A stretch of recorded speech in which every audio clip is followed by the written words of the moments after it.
मी प्राध्यापिका डॉक्टर शुभांगी राठी भुसावळ येथील श्रीमती प.क. कोटेच्या महिला महाविद्यालयात कार्यरत आहे. मित्रांनो, पाश्चिमात्य राजकीय विचारवंत याच्यावर आपण अभ्यास करतोय.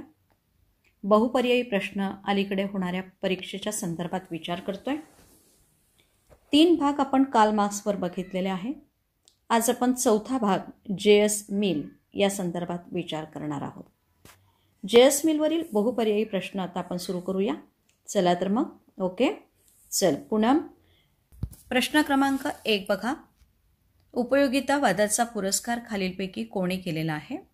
मित्रांनो, पर्याय बघा. ए जे.एस. मिल, 2 मध्ये दिलाय कार्ल मार्क्स, 3 मध्ये दिला जॉन रॉल्स आणि 4 मध्ये बेंथॉम. तुम्हाला यातनं पर्याय निवडायचे आहे की उपयोगितावादाचा पुरस्कार खालीलपैकी कोणी केलेला आहे. म्हणजे आता उपयोगितावादाचा पुरस्कार करणाऱ्या व्यक्ती ओळखा. जे.एस. मिल उपयोगितावादी आहे म्हणते पूनम, बरोबर आहे. कार्ल मार्क्स नाही, तो समाजवादी साम्यवादी विचाराचा. ओके. जॉन रॉल्स हा पण नाही आहे. बेंथॉम बरोबर आहे ना, मिलचा गुरु होता ना. बेंथॉमच्या विचारापासून तर मिलला प्रेरणा मिळाली, म्हणजे हा पण आहे. मग शोधा पर्याय 1 आणि 4. बरोबर, अचूक पर्याय निवडायला सांगितला, बरोबर आहे. ओके, मध्ये 1 आणि 4 आहे म्हणून पर्याय क्रमांक अ.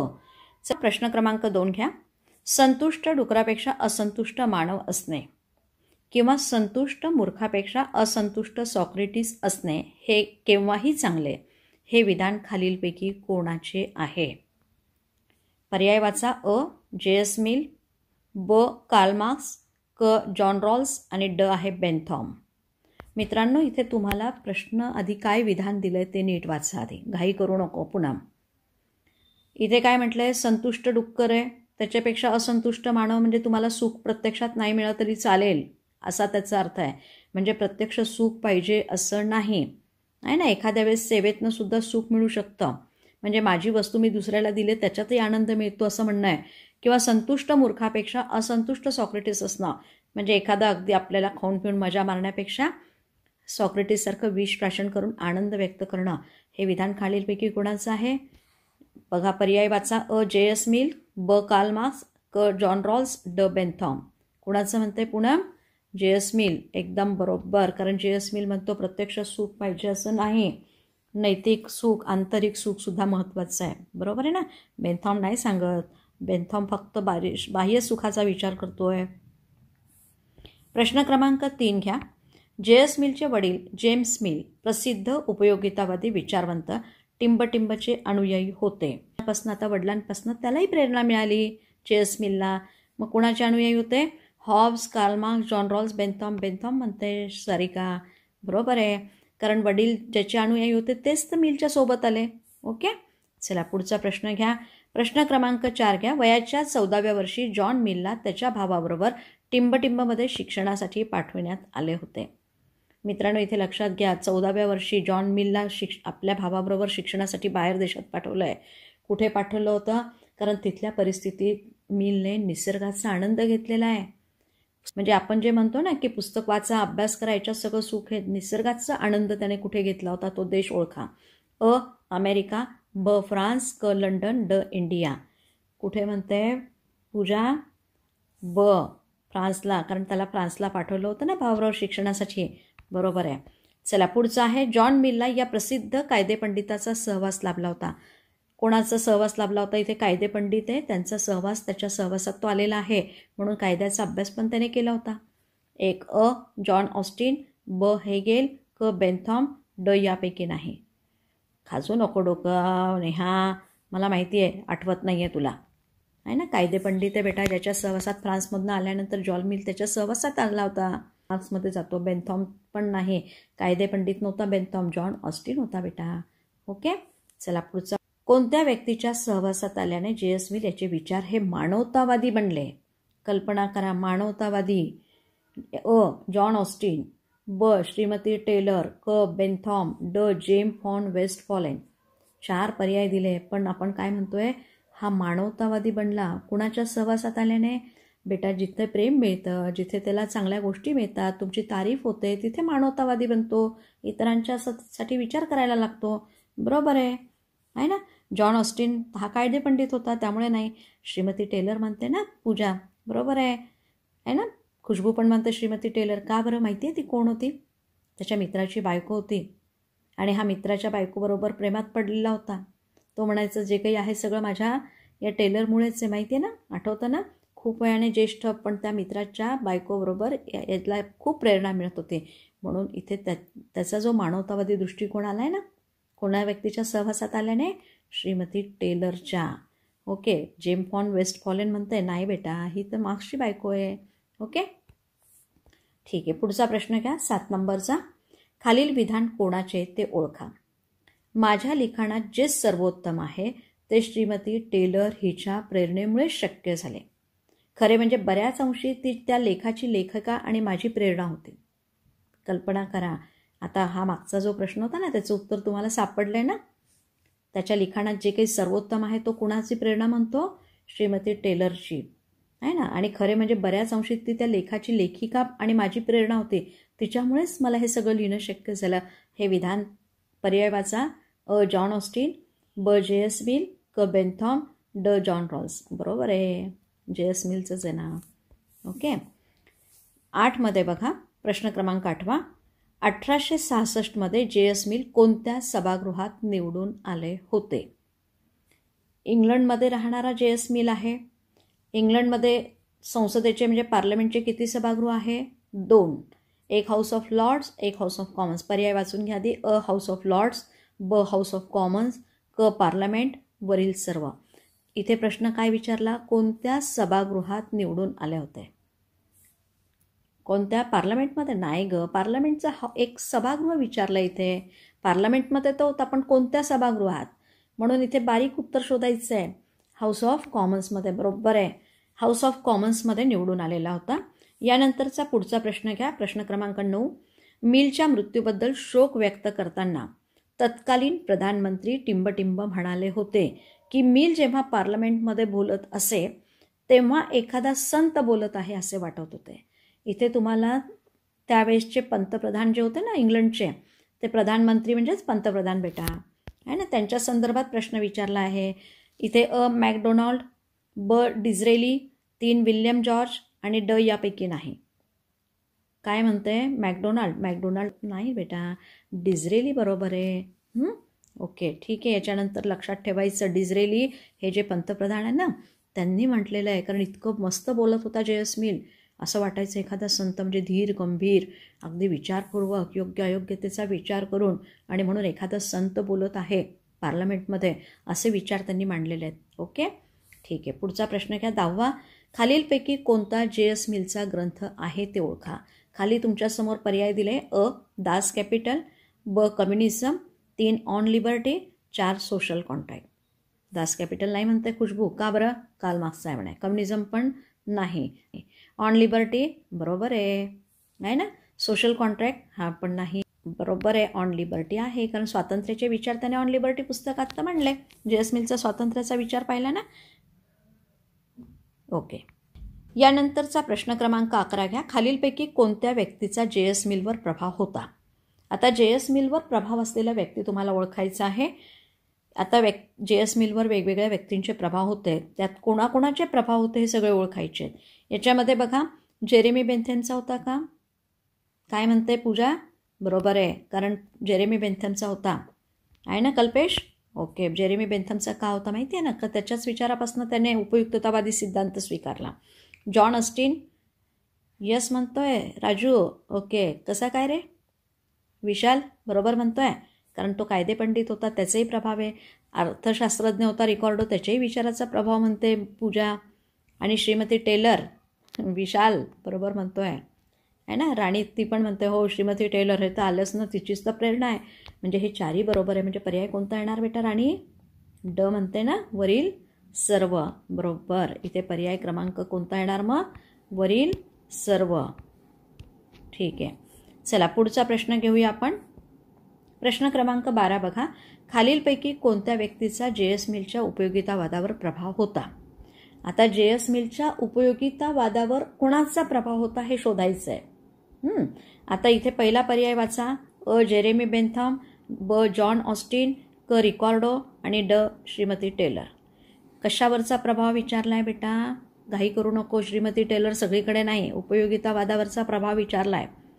टेलरने त्याच्या विचारावर सगळ्याच गोष्टीवर प्रभाव पडला, पण उपयोगितावादावर सगळ्यात जास्त प्रभाव कोणाचा इथे? Jeremy Bentham. बरोबर आहे खुशबू. चला पुढचा. स्नेहल म्हणते बरोबर आहे. जेरेमी बेंथामप्रमाणे जे.एस. मिल टिंबटिंब गोष्टीवर विश्वास ठेवत होता.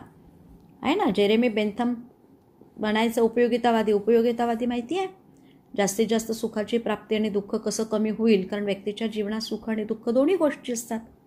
Jeremy बेंथमप्रमाणे JS. मिल कोणत्या गोष्टीवर विश्वास ठेवत होता? अ पर्याय आहे सुख, ब दुःख, क वरील दोन्ही आणि ड वरीलपैकी नाही. काय म्हणते खुशबू? सुख. सारिका म्हणते नाही मॅडम, दुःख. अरे लक्षात घ्या इथे नीट. फक्त सुखावर विश्वास होता का, की सुखच पाहिजे? नाही, दुःख पण असताना जीवनामध्ये, म्हणजे दोन्ही गोष्टी आहे. म्हणून जेरेमी बेंथम म्हणतो प्रत्येक व्यक्तीच्या जीवनामध्ये सुख आणि दुःख या दोन्ही गोष्टी असतात. म्हणजे दोन्ही गोष्टीवर त्यांचा विश्वास होता, की सुख असतं दुःख पण असतं, आणि व्यक्ती सुखाच्या मागे धावतो, दुःख कसं कमी होईल त्याचा विचार करतो. म्हणजे वरील दोन्ही गोष्टींवर प्रभाव आहे ना, विश्वास आहे. ओके, म्हणून पर्याय क्रमांक कोणता आला बेटा? 13व्या प्रश्नाचा क ना? यस कल्पेश, एकदम बरोबर. चला पुढचा प्रश्न घ्या. संकेत तुझ्यासाठी. जे.एस. मिलने खालील कोणत्या विचारसरणीचा स्वीकार केला होता? आता इथे जे.एस. मिलची विचारसरणी तुम्हाला बघायची आहे. पर्याय वाच बेटानिष्ठ. संकेत. अ साम्यवादी, ब आदर्शवादी, क मध्ये उदारमतवादी, 4 मध्ये ड मध्ये काय दिलं? उपयुक्ततावादी. काय म्हणतो संकेत? लगेच म्हणतो. नितीन पण म्हणतो उपयुक्ततावादी मॅडम, कारण साम्यवादी इकडे येणारच नाही. हा उपयुक्ततावादी विचार म्हणतोय. ओके, एकदम सोपा प्रश्न होता ना. आता प्रश्न क्रमांक 15 बघा. बेंथमच्या उपयुक्ततावादी विचारात खालील कोणत्या बाबींचा समावेश आहे ते ओळखा. म्हणजे त्याच्या उपयुक्ततावादी विचारात कोणत्या गोष्टींचा कोणत्या बाबी आहे? 1. निसर्गाने मनुष्याला सुख आणि दुःख या 2 तत्वामध्ये ठेवले आहे. बरोबर आहे. बेंथमच्या उपयुक्ततावादी विचाराचा आपण विचार करतोय बरं का, मिलच्या नाही. इथे कोणाचा विचार पाहतोय? बेंथम, ज्याच्यामध्ये मिलने सुधारणा केली, संशोधन केलं. आता इथे ओरिजिनल बेंथमचा उपयुक्ततावादी विचार जो होता त्याच्यामध्ये असलेल्या ज्या बाबी आहेत त्याचा तुम्हाला ओळखायचं बेटा, आहे ना. मग नितीन विचार कर. 1 मध्ये काय दिलं? निसर्गाने मनुष्याला सुख आणि दुःख या 2 तत्वामध्ये ठेवले आहे. बरोबर म्हणतो. बरोबर आहे. सुख आणि दुःख दोन्ही तत्व आहे. आपण काय करावे आणि काय करू नये हे सुख दुःखाची तत्वे ठरवतात. काय म्हणते नरेश? बरोबर आहे, नरेश पण म्हणतो. कारण मला काय करायचं आहे, सुख, आणि मला ज्याच्यापासून सुख मिळेल मी ते करतो, दुःख मिळत असेल तर मी पळतो म्हणतो. की बरोबर आहे, त्याने तेच सांगितलं बेटा, आहे ना. काय करावे काय करू नये हे सुखदुःखाची तत्व ठरवतात. हे बेंथमचं मत आहे ना, तुझं माझं नाही रे. प्रत्येक व्यक्ती ही उपयुक्ततेचा विचार करते, आहे ना. तुम्ही पण माझे व्हिडिओ का पाहतात? आपला कुठे फायदा आहे, आपल्याला कुठे सुख मिळेल, जास्त मार्क मिळेल, आनंद होईल, आहे ना. म्हणजे प्रत्येक व्यक्ती उपयुक्ततेचा विचार करते. हा बेंथमचा विचार आहे. ओके. आणि 4था पर्याय दिला. सर्व व्यक्ती सुखाची प्राप्ती व्हावी आणि आपले दुःख दूर व्हावे असा विचार करतात. नाही म्हणतो नरेश. सुख प्राप्ती व्हावे आणि दुःख दूर व्हावे असं नाही वाटत. मग दुःखाला जवळ करतोय का? नाही ना. हा पण बरोबर आहे बेटा, आहे ना. योग्य पर्याय निवडा. मग आता 4 बरोबर दिसत आहेत ना तुम्हाला. मग कोणता म्हणतोय नरेश? ड. ओके, वरील सर्व. चला पुढचा प्रश्न घ्या. मग प्रश्न क्रमांक 16 आहे. मिलच्या मते उपयुक्ततावादाचा मूलमंत्र म्हणजे टिंबटिंब संपादित करणे होय. आता उपयुक्ततावादाचा मूलमंत्र विचारला आहे बेटा, आहे ना. त्याचं काय बेस आहे, मंत्र काय दिला आहे त्याने? अधिकतम व्यक्तीचे अधिकतम सुख दिलं आहे का, की जास्तीत जास्त व्यक्तींना जास्तीत जास्त सुख मिळालं पाहिजे? ब वाचा. अधिकतम व्यक्तीचे अधिकतम दुःख, जास्तीत जास्त लोकांना दुःख पाहिजे. अधिकतम व्यक्तीचे अधिकतम हित, की अधिकतम व्यक्तीचे अधिकतम सुख दुःख दोन्हीचा विचार केला? उपयुक्ततावादाचा मूलमंत्र म्हणजे प्रत्येक व्यक्ती अधिकतम व्यक्तीचे अधिकतम सुख, हा त्याचा मूलमंत्र आहे बेटा. पर्याय क्रमांक अ आहे ना स्नेहल? बरोबर आहे. चला पुढचा तेजस्वी वाच बरं. तेजू. मिलच्या मते सुखदुःखाचे मोजमाप खालील मापदंडाच्या आधारे करता येते. प्रश्न नीट वाच. हां स्नेहल काय म्हणते? मिलच्या मते सुखदुःखाचे मोजमाप खालील मापदंडाच्या आधारे करता येते. तुम्ही तर आत्ता सांगितलं होतं मॅडम शिकवताना की सुखदुःखाचं मोजमाप करता येत नाही असं मूल. बेटा सुखदुःखाचं मोजमाप करण्याचं मापयंत्र नाहीच आहे. तो काय म्हणतो? मापदंड. म्हणजे तुम्ही कशाच्या आधारावर मला किती सुख मिळालं हे ठरवता. म्हणजे मापदंड विचारला आहे बेटा, मोजमाप करण्याचं नाहीच आहे साधन. बरोबर आहे तुझं म्हणणं. आता तुम्ही कशाच्या आधारावर सुख मिळालं हे शोधतात. मिलचं म्हणणं होतं की त्याची तीव्रता किती आहे, म्हणजे तुम्हाला एखादं सुख मिळालं तर त्याची तीव्रता किती लवकर तुम्हाला ते सुख मिळालं, त्याची निकटता किती आहे, त्याची निश्चितता किती आहे ना. म्हणजे जर तुम्हाला सुख मिळालं तर निश्चितता पण पाहिजे ना. आत्ता मिळालं आणि 5 मिनिटांनी अरे लॉटरी लागले आणि नंतर लगेच थोड्या वेळाने परत निरोप येतो हा नंबर चुकीचा आहे, मिळेल का सुख? नाही ना. तसंच आपल्या सुखाचे मोजमाप करण्यासाठी जर विश्वास पण पाहिजे. अनेक गोष्टी असतात बेटा, त्याच्या आधारावर आपण सुख मोजतो. म्हणून कोणत्याही सुखाचं मापदंड मिलच्या मते तीव्रतेच्या आधारावर आहे ना. तुम्हाला किती तीव्रतेने मिळालं, किती जवळीकतेने मिळालं, किती निश्चितता आहे त्याच्यामध्ये, किती विश्वसनीयता आहे, अशा अनेक गोष्टी आहेत. हे तिन्ही पर्याय बरोबर आहे. बरोबर आहे ना. म्हणून पर्याय क्रमांक ड वरील सर्व हे उत्तर इथे बरोबर आहे. चला प्रश्न क्रमांक 18 घे नरेश. जे.एस. मिलने खालीलपैकी कोणत्या विचारवंताच्या विचारात संशोधन केलेले आहे? कोणाच्या विचारात, कोणत्या विचारवंताच्या विचारात म्हणते? पहिला पर्याय वाचा, हॉब्स, लॉक, बेंथॉम आणि रॉल्स. कोणाच्या? बेंथॉमच्या. बरोबर आहे. त्याने मिलने कोणाच्या याच्यात संशोधन केलं? बेंथॉम. माहिती आहे का तुम्हाला, बेंथॉम हा त्याचा मिलचा गुरु आहे. आणि गुरुने जे विचार मांडलेत ना ते मिलला योग्य वाटले नाही. गुरुवर खूप टीका होत होती की बेंथॉमने असे विचार मांडले आणि त्याच्यावर लोक टीका करत होते. मग मिलला असं वाटलं की नाही, आपण त्याच्यामध्ये बदल केला पाहिजे, त्याच्यात काही दुरुस्ती सांगितली पाहिजे. मग त्याने ही दुरुस्ती केलेली आहे. आणि दुरुस्ती करत असताना इतकं संशोधन चेंज करून टाकलं बेटा की त्याच्या मूळ विचारालाच त्याने सोडून दिलं, नवीन विचार मांडला. पण इथे बेंथॉम लक्षात घ्या की 18चा पर्याय काय येणार? क. पुढचा प्रश्न घ्या 19वा.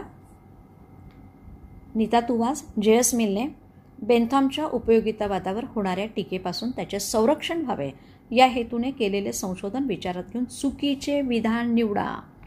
इथे प्रश्न बघा, मिलने बेंथॉमच्या उपयोगितावादावर होणाऱ्या टीकेपासून आहे ना, म्हणजे आपल्या गुरुवर जी टीका सुरू होती त्याचं संरक्षण व्हावं यासाठी काही संशोधन केलं. कशात? उपयोगितावादावर. मग चुकीचं विधान निवडा, म्हणजे इथे तुम्हाला चुकीचं विधान निवडायचं आहे बेटा. पहिला विधान निवडा. बघा पर्याय, सुखामध्ये संख्यात्मक तसेच गुणात्मकही अंतर नसते. पहिला पर्याय त्याने काय दिला? सुख आहे, संख्यात्मक तसेच गुणात्मक अंतर नसते. म्हणजे सगळं सुख असतं. मला जर इच्छा झाली आज आहे ना आमच्या तापी नदीच्या पुलावरनं जाऊन खाली नदीत तर सुख मिळेल ना. तो हसतो काय, तुला वाटतं मॅडम चालल्या जातील परीक्षेपर्यंत, थांबा म्हणतो. ओके ठीक आहे, तुझी परीक्षा झाली म्हणजे तुझं काम संपलं. संख्यात्मक आणि गुणात्मकही अंतर आहे ना. ओके, आता मला सांगा सुखदुःखाचे मोजमाप करता येईल का? मला किती सुख मिळालं मोज, किलोभर, 10 किलो आहे ना. मी तापी नदीत गेल्यानंतर तुला किती सुख मिळालं रे भाऊ? 10 किलो की 50 किलो? सांगता येत नाही मोजमाप, अशक्य आहे बेटा. बरोबर म्हणतो तू. उपयुक्तता हा कायद्याचा आधार आहे ना. उपयुक्तता हा कायद्याचा आधार आहे आणि प्रत्यक्ष सुखप्राप्तीची आवश्यकता नसते. हे चुकीचं आहे म्हणतो? नाही रे बेटा, मिलने त्याच्यात संशोधन केलं आहे ना. प्रत्यक्ष सुखप्राप्ती पाहिजे हे बेंथॉमचं मत होतं. मिल काय म्हणतो? प्रत्यक्ष सुखप्राप्तीची आवश्यकता नसते बेटा. आता आईवडिलांची सेवा केली, मला प्रत्यक्ष सुख मिळालं का? नाही, मानसिक सुख मिळालं आहे ना. सुख पाहिजे असं नाही आहे, यातनं सुद्धा आनंद मिळतो. तसंच तो म्हणतो एखादा काव्य खेळ वाचल्याने सुद्धा आपल्याला आनंद मिळतो आहे ना. म्हणजे प्रत्यक्ष सुख म्हणजे मला वस्तू मिळाली का? नाही मिळाली. अशा पद्धतीने प्रत्यक्ष सुखप्राप्तीची. म्हणून इथे पहिला पर्याय हा चुकीचा आहे. कारण सुख हे असताना बेटा संख्यात्मक आणि गुणात्मक अंतर नसते असं नाही आहे, अंतर असते असं संशोधन केलं आहे त्याने. त्यावेळेस मला विटीदांडू खेळण्यातनं सुद्धा आनंद मिळायचा बेटा. विटीदांडू खेळण्यातनं आनंद काय मिळायचा? इथे फक्त माझ्या मनाला आंतरिक सुख होता. संख्यात्मक म्हणजे मला काही मिळत होतं का हातामध्ये? काहीच नाही. म्हणजे मी जर काम केलं तर पैसा मिळेल असं काही सुख होतं का? नाही. पण खेळण्यातनं आनंद मिळतो, म्हणून खेळण्यासाठी सुद्धा आपण जातो की नाही. म्हणून हे विधान म्हणजे मिल म्हणतो की सुखामध्ये संख्यात्मक तसे गुणात्मकही अंतर असते बरं का, असं त्याचं म्हणणं आहे. पण इथे आपण पर्याय काय दिला? नसते. म्हणून हा पर्याय चुकीचा निवडायचा, तर हा 1 नंबर येईल. ओके, आता शेवटचा आजचा प्रश्न घ्या 20 नंबरचा. जे.एस. मिलने बेंथॉमच्या मनुष्याच्या सुखप्राप्तीच्या विचारात खालीलपैकी कोणत्या घटकाची भर घातलेली आहे? म्हणजे मिलने भर घातली ना बेंथॉमच्या विचारात, बेंथॉमच्या मनुष्याच्या सुखप्राप्तीचा विचार केलेला आहे. आणि बेंथॉम सुखप्राप्तीच्या बाबतीत 4 गोष्टी विचारात घेतोय, लक्षात घ्या आधी. बाह्य गोष्टींचा विचार केला आहे बेंथॉमने, म्हणून तर त्याच्यावर टीका झाली बेटा. तो म्हणतो कोणत्याही गोष्टीसाठी सामाजिक मान्यता पाहिजे, राजकीय मान्यता पाहिजे. नैतिक मान्यतेची भर माहिती आहे कुणी घातली? पूजा म्हणते मिलने. ओके, बरोबर आहे बेटा. आणि शारीरिक मान्यता आणि धार्मिक मान्यता ह्या 4 मान्यता बेंथॉमने सांगितल्या. पण मिल म्हणतो की याच्याशिवाय एक नैतिक मान्यता पण असते आहे ना. आईवडिलांची सेवा केल्याने आपल्याला आनंद मिळतो ना. हो, वृद्ध लोकांची सेवा केल्याने पण आनंद मिळतो बेटा. त्याच्यात आपला काही फायदा असतो असं नाही आहे. माझ्या ताटात भाकरी आणि समोर दाराशी उभा आलेला व्यक्ती आहे, तो खूप भुकेला आहे. मी माझी ताटातली अर्धी भाकरी दिली तर त्याला आनंद मिळेल ना. मला पण त्याला तर मिळणार आहे, पण मला पण दिल्याचा आनंद आहे बेटा. त्याच्या चेहऱ्यावरचा आनंद पाहतो ना, त्याच्यातनं पण सुख मिळतं. म्हणून ही नैतिक मान्यता, हे सुख माझं आंतरिक आहे, नैतिक आहे. याला तुम्ही आंतरिक म्हणा किंवा नैतिक म्हणा, या दोन्ही गोष्टी आहेत. अशा प्रकारे J.S. मिलने बेंथॉमच्या मनुष्याच्या सुखप्राप्तीच्या विचारात खालीलपैकी कोणत्या घटकांची भर घातली? कारण हा विचार सामाजिक मान्यता बेंथॉमचा पण होता, राजकीय मान्यता पण बेंथॉमचा आहे, शारीरिक मान्यता बेंथॉमचा आहे, अजून एक होता बरं का धार्मिक मान्यता, हा पण बेंथॉमचा आहे. पण याच्यात नैतिक मान्यता बेंथॉमने मांडलेली नाही. बेंथॉम फक्त बाह्य मान्यतेचा विचार करतोय बेटा. नैतिक मान्यतेचा विचार मात्र कोणी केला आहे? मिलने. म्हणून मिलने घातलेली भर कोणती इथे? नैतिक मान्यतेची. अशा प्रकारे मित्रांनो, आज आपण J.S. मिलच्या विचारसरणीवर आधारित, फक्त उपयुक्ततावादी विचारसरणी आणि जीवन परिचय या 2 भागावर आधारित आपण 20 प्रश्नांचा अभ्यास केलेला आहे. पुढील भागामध्ये म्हणजे 5व्या भागामध्ये आपण पुढील राहिलेल्या प्रश्नांचा विचार करणार आहोत. मित्रांनो, J.S. मिलचा उपयुक्ततावादी विचार आणि जीवन परिचय समजण्यास या बहुपर्यायी प्रश्नातनं मदत झाली असेल अशी अपेक्षा ठेवून इथेच थांबूया. आपणास व्हिडिओ आवडला असेल तर लाईक आणि शेअर करायला विसरायचं नाही आहे. अद्यापही माझं चॅनल सबस्क्राईब केलं नसेल तर काय करणार? तो सबस्क्राईब करून घ्या, जेणेकरून मी जेव्हा इकडनं व्हिडिओ टाकेल ना बेटा, तो डायरेक्ट तुमच्या मेलवर येईल. ओके, यासाठी काय करायचं? सबस्क्राईब करून बेलचं बटन दाबायचं. Okay, bye.